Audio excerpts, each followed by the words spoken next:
Para muita gente, o casamento simboliza o compromisso firmado entre duas pessoas que se amam e que desejam de forma espontânea dividir sonhos e projetos de vida. Porém, para algumas meninas ao redor do mundo, o matrimônio, infelizmente, passa longe de ser uma ocasião festiva. Em vários casos, revela-se uma imposição que marca o fim precoce da infância ou uma decisão tomada antes da hora e sem a maturidade necessária. Segundo dados oficiais, o Brasil é o país com maior taxa de casamentos infantis da América Latina. Por esse motivo, uma lei foi sancionada para combater a prática.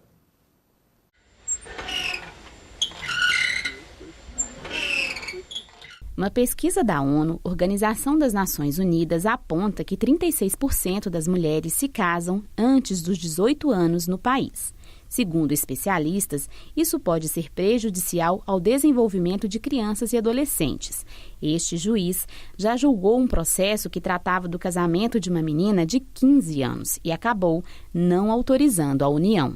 E então, quando nós ouvimos essa jovem, para você ter uma ideia, ela não conhecia a família do noivo, ela não tinha visto a futura sogra uma vez só, não conhecia os hábitos da família, não tinha interagido com eles. A gravidez, no caso dela, foi meio que acidental, foi um acaso num relacionamento que ainda estava muito embrionário.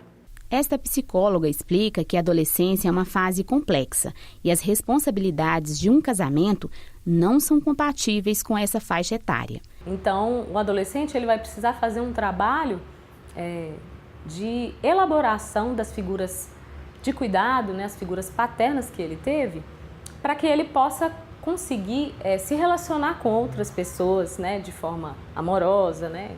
Aí eu estou falando de relações amorosas, afetivas e também sociais. E foi nesse período de transformações que Márcia se viu diante da responsabilidade de criar um filho.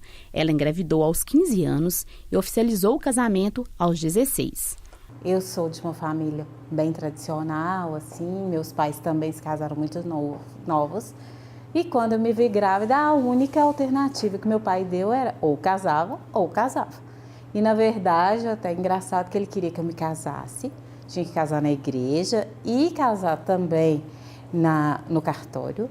E depois da igreja ele queria que eu voltasse para casa para já separar. Na cabeça dele, mãe solteira, jamais. Filha divorciada, bacana, não tinha problema. Assim como Márcia, a Simone também casou aos 16. No caso dela, o motivo foi religioso. Na época, minha mãe não queria e meu pai aceitou o casamento. Hoje eu penso assim, que eu nem imaginava o que eu estava fazendo. Eu vou casar porque eu acho que eu gostei e casei.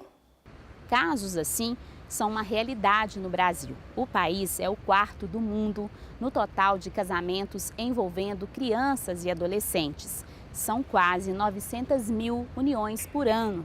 Esse índice só é menor do que os dados da Índia, de Bangladesh e da Nigéria. Até março desse ano, pessoas menores de 16 anos podiam se casar, com autorização dos pais ou responsáveis, ou com autorização judicial, em caso de gravidez precoce, sem fixar a idade mínima. Tanto o Código Civil quanto o Penal previam outras situações para autorizar as uniões. A Lei 13.811 de 2019 acabou com as exceções legais que permitiam o casamento infantil. A partir de agora, não é mais permitido o casamento de pessoas com menos de 16 anos de idade. Então, uma jovem, por exemplo, de 14, 15 anos, que venha a engravidar, ela vai poder casar? Não, ela não vai poder casar. Normalmente, as meninas são as que mais se casam antes de completar a fase adulta. Sofrem violências de seus companheiros ou dos familiares deles, passam por necessidades materiais, por privações, são obrigadas a fazerem trabalhos excessivos, a terem dupla jornada, não só em casa, mas também fora de casa. A psicóloga acredita que a aprovação da lei é um avanço, mas não é tudo. Para ela, é preciso uma mudança cultural no modo de a sociedade tratar a criança e o adolescente e mais políticas públicas em prol dessa faixa etária.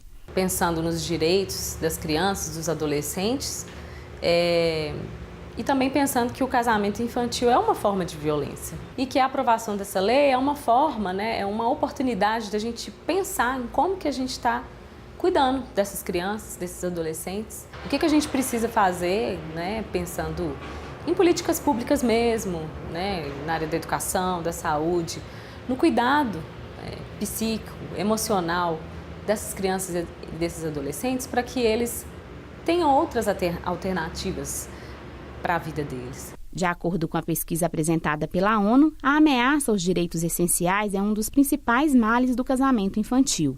A união precoce é responsável por 30% da evasão escolar feminina no ensino médio ao redor do mundo. A baixa escolaridade e a falta de qualificação podem provocar uma série de efeitos negativos, como baixa autoestima, deficiência de renda e desemprego. Primeiro, eu acho errado, porque eu acho assim que você está cortando etapas da sua vida. Você não tem assim, você não vive aquele momento seu de adolescente, você não vive aquele momento seu de moça, você não vive um momento seu de mulher. Nem todas as histórias são como a da Márcia, que não se arrepende.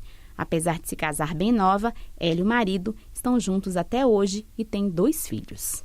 Tinha tudo para dar errado, mas deu muito certo.